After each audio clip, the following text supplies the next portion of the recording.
Avez-vous déjà eu l'impression que le temps vous filait entre les doigts, comme si chaque tic-tac était le signe avant-coureur de quelque chose d'inévitable? Au cœur de la France, sous le ciel gris de l'hiver, une prédiction vieille de plusieurs siècles surgit de l'ombre pour attirer l'attention du monde. Nostradamus, le prophète qui a anticipé les plus grands événements de l'histoire avec une précision effrayante, a laissé des prédictions qui ont défié le temps. Ces paroles, écrites au XVIe siècle, semblent plus vivantes que jamais, et l'une d'elles se démarque par un sombre avertissement pour le mois de janvier 2025. Lorsque l'horloge sonnera minuit et que le ciel d'hiver s'ouvrira, une tragédie s'abattra sur le pays des cœurs courageux. Les mots de Nostradamus n'ont jamais été aussi pertinents. Quelle pourrait être cette tragédie? Une catastrophe naturelle, une crise politique ou quelque chose d'encore plus inimaginable? Alors que le monde avance, ignorant les signes, ceux qui y prêtent attention peuvent se demander: sommes-nous prêts à faire face à ce qui s'en vient? Ou ignorons-nous les avertissements à nos risques et périls? C'est le moment de chercher des réponses, de déchiffrer les énigmes laissées par l'un des plus grands visionnaires de l'humanité. Et si les prédictions de Nostradamus s'avèrent une fois de plus exactes, que pouvons-nous faire pour changer notre destin? Rejoignez-nous dans ce voyage pour percer les mystères de Nostradamus et découvrir ce que l'avenir réserve à la France. Pouvons-nous changer le cours des événements ou est-il trop tard? Ne manquez pas nos prochains épisodes. Inscrivez-vous maintenant, activez les notifications et soyez le premier à accéder à des révélations exclusives qui pourraient changer notre façon de voir le monde. Êtes-vous prêt à affronter la vérité? Sous le ciel sombre d'une éclipse solaire, où le jour cède quelques instants la place à la nuit, une tragédie surgit. Les paroles de Nostradamus, enregistrées il y a des siècles, résonnent d'un mystère troublant. Quand le soleil est dévoré, un leader tombe. Le loup et le lion se battront et le royaume tremblera. Imaginez le scénario. Au milieu de la tourmente d'une France moderne, réputée pour son influence mondiale, un leader charismatique et puissant cesse soudainement d'exister. Il n'y a aucun avertissement. Il n'y a aucune préparation. Au moment précis où le soleil disparaît derrière la lune, son dernier souffle est rendu, scellant un sombre sort pour la nation qui l'a guidé. Ce leader, décrit par beaucoup comme la pierre angulaire de la stabilité française, tombe brutalement. Certains spéculent sur des causes naturelles, d'autres murmurent des complots soigneusement élaborés. Un empoisonnement? Une attaque silencieuse? Ou quelque chose de plus sombre, quelque chose que le ciel semblait prédire avec le timing parfait d'une éclipse? Sans son leadership, les structures politiques commencent à s'effondrer comme un château de cartes. Nostradamus parle de factions rivales qui se soulèvent, chacune réclamant le droit de gouverner. Conservateurs et progressistes se font face. Les extrémistes de différentes idéologies voient dans cette tragédie une opportunité de prendre le pouvoir. Les rues de France, autrefois pleines de touristes et de gens fiers, sont désormais le théâtre de manifestations. Les drapeaux sont arrachés, les discours incendiaires résonnent sur les places et l'incertitude domine le cœur des citoyens. Au Parlement, c'est le chaos. Les hommes politiques, qui étaient autrefois alliés, se considèrent désormais comme des ennemis, se disputant le contrôle d'une nation qui semble leur échapper. Mais Nostradamus est allé plus loin. Il a écrit sur l'émergence du loup et du lion, symbole que beaucoup interprètent comme les principaux groupes qui émergeraient de cette crise. Certains pensent que le loup représente un nouveau leadership, assoiffé et vorace, prêt à utiliser tous les moyens pour consolider le pouvoir. Le lion serait la force qui cherche à rétablir ce qui a été perdu, un leadership traditionnel qui lutte pour retrouver la gloire passée. L'éclipse solaire, événement d'ampleur cosmique, a été interprété comme le présage de grands changements et transformations. Pour Nostradamus, il ne s'agissait pas seulement d'un phénomène astronomique, mais d'un marqueur dans le temps, signalant des moments cruciaux du destin de l'humanité. Dans ce cas, Il semblait prédire que l'éclipse serait le déclencheur de la chute d'un leader et le début d'une période d'instabilité.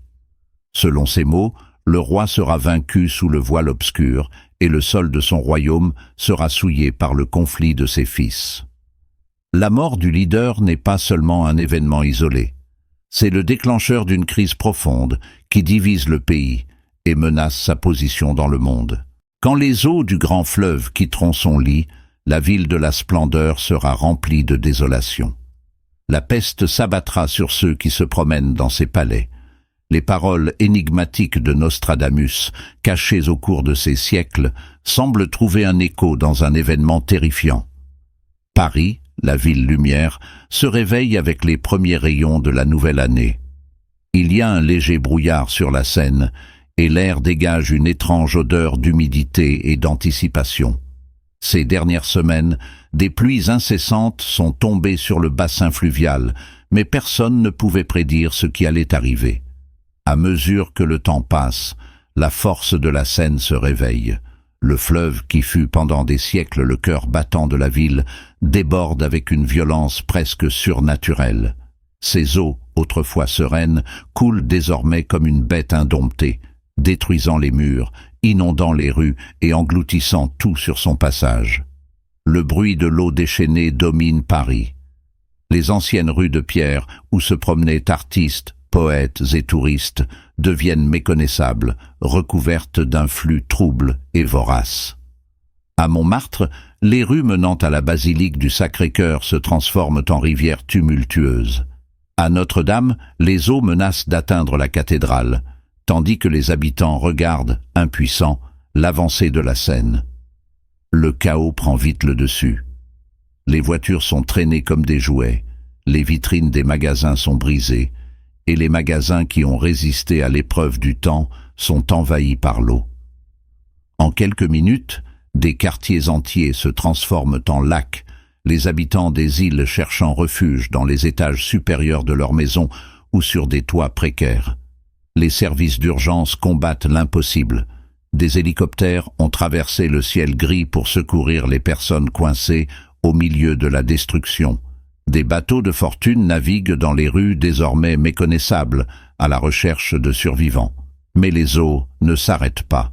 C'est comme si la Sénat elle-même avait décidé de reconquérir la ville qui s'était élevée sur ses rives. Les monuments emblématiques de Paris, symboles de sa gloire et de sa résilience, souffrent sous les assauts incessants des inondations. Le musée du Louvre, gardien d'innombrables trésors culturels, voit ses galeries souterraines menacées, alors que ses employés tentent désespérément de sauver des œuvres d'art irremplaçables. À la Tour Eiffel, symbole le plus reconnu de la ville, le sol qui l'entoure est complètement submergé. Les images aériennes montrent un Paris méconnaissable, où les monuments apparaissent comme des îles dans une mer d'eau boueuse. Sous terre, la situation est encore plus effrayante. Les tunnels du métro sont inondés en quelques minutes, laissant des centaines de personnes coincées dans des wagons ou obligées de s'échapper à pied par des couloirs sombres et suffocants. Les infrastructures de la ville, si fiables depuis des décennies, sont écrasées par la force des eaux. Pendant ce temps, les citoyens sont confrontés à une tragédie qui semblait inimaginable. Les familles sont séparées dans le chaos, les biens précieux sont emportés, et les craintes de maladies d'origine hydrique commencent à croître. Les hôpitaux, déjà débordés, peinent à soigner les blessés et les sans-abri. Nostradamus avait prévenu que la peste s'abattra sur ceux qui se promèneront dans ces palais. Beaucoup interprètent cela comme une panique face à une catastrophe sanitaire. Et tandis que les eaux de la Seine continuent de monter, le désespoir grandit parmi les Parisiens qui se demandent jusqu'où ira le fleuve. Les souffles du désert atteindront le ciel bleu du nord, tachant le firmament de sang et faisant craindre à l'homme ce qui était autrefois beau. Ces mots, écrits par Nostradamus, coïncident étrangement avec un phénomène effrayant qui sévit dans le sud de la France. Des vents puissants, nés dans les profondeurs de la Méditerranée, entraînent avec eux le désert du Sahara, transformant le ciel idyllique de la Côte d'Azur en un scénario apocalyptique. Tout commence par un vent léger, presque imperceptible, qui souffle du sud, apportant avec lui une sensation de chaleur inhabituelle pour l'époque. Dans les villes côtières comme Nice, Marseille et Cannes, les habitants remarquent une teinte orange qui s'étend à l'horizon. Il ne faut pas longtemps avant que ce ton évolue vers un rouge profond, comme si le ciel avait été baigné de sang. Ce spectacle visuel, qui pourrait passer pour une beauté surréaliste, se transforme vite en cauchemar. De fines particules de sable envahissent tous les recoins des villes, recouvrant les voitures, les toits et les trottoirs d'une couche rougeâtre incontournable. Les tempêtes gagnent en force. De puissantes rafales ont frappé les rues côtières, renversant des arbres, arrachant des panneaux et dispersant des débris partout. Sur les célèbres plages de la Côte d'Azur, la mer semble disparaître au milieu d'un nuage de sable qui obscurcit l'horizon. Le tourisme, l'une des principales sources de revenus de la région, a subi un coup dévastateur. Les visiteurs, qui recherchaient autrefois le soleil et les eaux cristallines de la Méditerranée, sont désormais confrontés à une météo étouffante et hostile. Les circuits luxueux, les restaurants de bord de mer et les événements culturels s'arrêtent brusquement, laissant un sentiment de perte et de confusion. À Marseille, les marchés en plein air sont rapidement démantelés et les commerçants tentent désespérément de protéger leurs marchandises. À Cannes, les célèbres promenades qui accueillent les stars internationales pendant le festival du film deviennent des déserts poussiéreux, où les quelques passants se couvrent le visage de foulards pour tenter de respirer. Au fur et à mesure que la tempête progresse, le ciel reste dans des nuances allant de l'orange au rouge intense, plongeant la région dans une atmosphère que beaucoup qualifient de surréaliste et oppressante. On rapporte que des personnes regardent le ciel avec peur, associant cette vision à des présages de désastres décrits dans d'anciennes prophéties. Nostradamus semblait prédire exactement ceci. L'air sera lourd comme du plomb, et le rouge dominera, entraînant avec lui le désespoir et le silence du désert. La combinaison de la poussière et du vent crée une sensation d'étouffement, et les autorités recommandent aux gens de rester chez eux. Les masques deviennent monnaie courante dans les rues, tandis que la visibilité est si faible qu'il devient presque impossible de conduire. L'impact de ces tempêtes est dévastateur. Des infrastructures entières sont compromises. Les systèmes de transport sont confrontés à des fermetures, les aéroports annulant leurs vols et les trains étant contraints de s'arrêter en raison du sable accumulé sur les voies. Les hôpitaux commencent à enregistrer une augmentation du nombre de patients souffrant de problèmes respiratoires, tandis que les experts mettent en garde contre le risque de complications pour les plus vulnérables. Les agriculteurs, qui dépendent des terres fertiles de Provence, sont confrontés à la destruction de récoltes entières. Les particules de sable riches en minéraux peuvent être mortelles pour certaines cultures, altérant l'équilibre délicat du sol.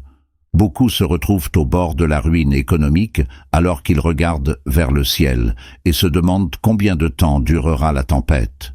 Dans les champs où la récolte est abondante, la peste viendra. Elle voyagera de maison en maison, ne laissant que le silence. Les progrès seront rapides et les conservateurs se retrouveront sans réponse. Les paroles de Nostradamus, sombres et pleines de présages, semblent résonner avec une réalité nouvelle et terrifiante. Une maladie que beaucoup croyaient appartenir au passé refait surface, apportant son poids de peur et de désespoir. Un silence étrange dans les villages ruraux.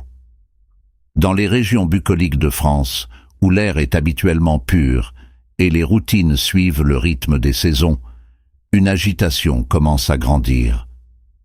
Dans de petits villages de Provence, des informations font état de personnes tombant mystérieusement malades. D'abord, une forte fièvre, suivie de douleurs atroces. Ensuite, des taches noires apparaissent sur la peau, telles des ombres du passé que beaucoup pensaient enfouies dans l'histoire. Les premiers cas passent inaperçus, traités comme de simples maladies saisonnières. Mais la mort arrive vite. Des familles entières sont anéanties en quelques jours. Dans les champs, les agriculteurs abandonnent leurs outils et fuient pour sauver leur vie, abandonnant les cultures qui font vivre la communauté. Il ne faut pas longtemps pour que le silence des villages se transforme en un cri collectif.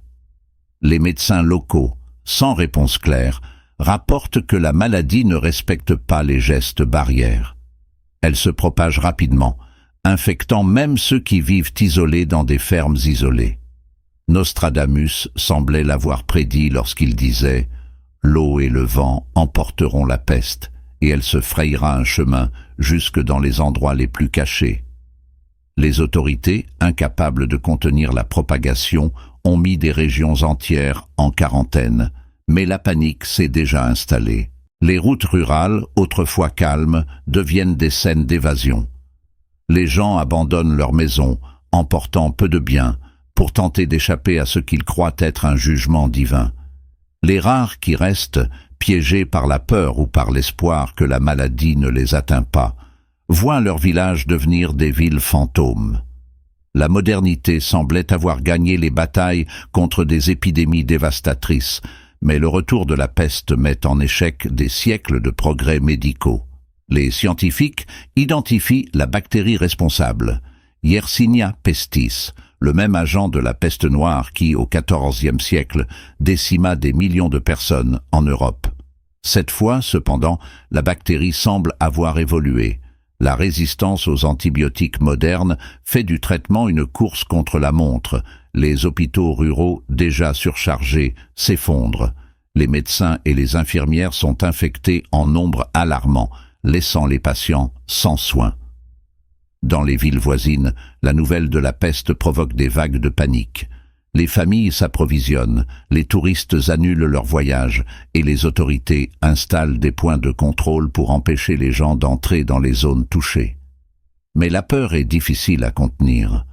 La France, qui a si souvent dominé le monde dans les domaines de la culture, de la science et de l'art, revit aujourd'hui les horreurs de sa propre histoire. Les images de travailleurs en combinaison de protection rappellent les tristes histoires des médecins de la peste, avec leurs masques à bec et leurs longues robes noires. Dans les villages, les quelques survivants regardent vers l'horizon, où la fumée des bûchers funéraires obscurcit le ciel. Les corps sont brûlés pour empêcher la propagation des maladies, un rituel que beaucoup pensaient enterré il y a des siècles. Tout commence par une matinée tranquille, à proximité d'une centrale nucléaire située à proximité des frontières orientales de la France. La journée, initialement routinière, est interrompue par une alarme assourdissante. Des techniciens en tenue de protection parcourent les couloirs de l'établissement. Quelque chose ne va pas, quelque chose qui défie les systèmes de sécurité conçus pour prévenir le pire. En quelques minutes, une panne technique, qui sera plus tard attribuée à une erreur humaine ou peut-être à un échec de maintenance, déclenche une réaction en chaîne. Un réacteur surchauffe. Les tentatives de refroidissement du noyau échouent, tandis que la température augmente dangereusement. Lorsqu'une catastrophe survient enfin, elle ne se fait pas sentir seulement à proximité, mais dans toute la France et au-delà. Un son sourd est suivi d'une vibration qui parcourt le sol, comme si la terre elle-même protestait contre ce qui vient de se produire. En quelques heures, un nuage invisible mais mortel commence à se former. Composé de particules radioactives, il est transporté par les vents vers les zones densément peuplées. Les régions frontalières, tant du côté français que des pays voisins, entrent en état d'urgence. Les autorités locales émettent des avertissements. Les gens doivent rester à l'intérieur, fermer les fenêtres et éviter de manger des aliments frais. Mais la panique s'est déjà propagée. Les routes sont encombrées par ceux qui tentent de fuir vers des régions plus sûres, créant ainsi un chaos encore plus grand. Pendant ce temps, les sauveteurs, équipés de combinaisons antiradiatives, peinent à contenir la contamination. À l'épicentre de la catastrophe, la température est si élevée qu'il est impossible de s'en approcher. Et même à distance, les niveaux de rayonnement sont dangereusement élevés. Les villages autour de l'usine deviennent inhabitables en quelques heures. Les animaux tombent morts dans les champs, la peau marquée de brûlures invisibles.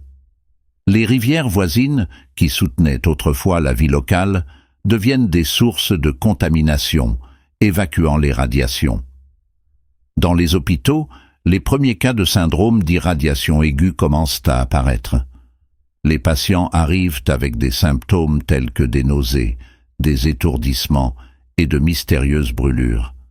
Les médecins, impuissants face à la gravité de la situation, se battent pour sauver des vies tout en tentant de se protéger du même sort. Les champs verdoyants deviendront bruns et l'eau claire deviendra amère, a écrit Nostradamus, une description qui semble désormais étrangement exacte. Outre la dévastation humaine et environnementale, la catastrophe entraîne une tempête politique. Militants, scientifiques et hommes politiques s'opposent ouvertement sur l'utilisation de l'énergie nucléaire. Ceux qui ont mis en garde contre les dangers pendant des années élèvent désormais la voix encore plus fort, alors que les défenseurs tentent de minimiser les dommages causés à la réputation de l'industrie.